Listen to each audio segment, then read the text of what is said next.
যদি আত্মীয়রা কুফরি করে তো আপনি এত ভয় পাচ্ছেন কেন কুফরিকে? 5 ওয়াক্ত নামাজ পড়বেন, নামাজের পরে তাসবিহ তাহলিলুল্লাহ করবেন, জিকির আজকার করবেন, আয়াতুল কুরসি পড়বেন, সকাল সন্ধ্যা জিকির করবেন।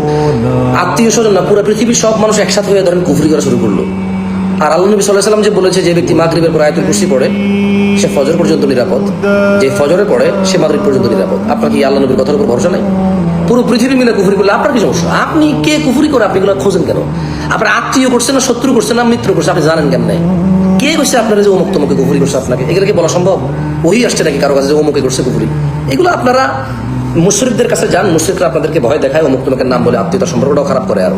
আর আপনি কুফরি, ইসলামের বিধান কি? আপনি কুফরি করবেন না, করলে কাফের হয়ে যাবেন, এটা না বিধান। কে কুফরি করলো না করলো এগুলো দেখার বিষয় আছে আপনার। আপনি 5 ওয়াক্ত নামাজ পড়বেন, সকাল সন্ধ্যা জিকির আজকার করবেন, হারাম থেকে বেঁচে থাকবেন, অশ্লীলতা থেকে বেঁচে থাকবেন। আপনি কুফরি, জাদু টোনা, কালা, সাদা, নীল, লাল, একবার বিষাক্ত কালা, আলকাত্রার মতো কালা কিছু করলে আপনার কি আসা যায়? আল্লাহ আপনাকে নিরাপত্তা দিতে অঙ্গীকার করেছে না? আপনি সকাল সন্ধ্যা জিকির করবেন।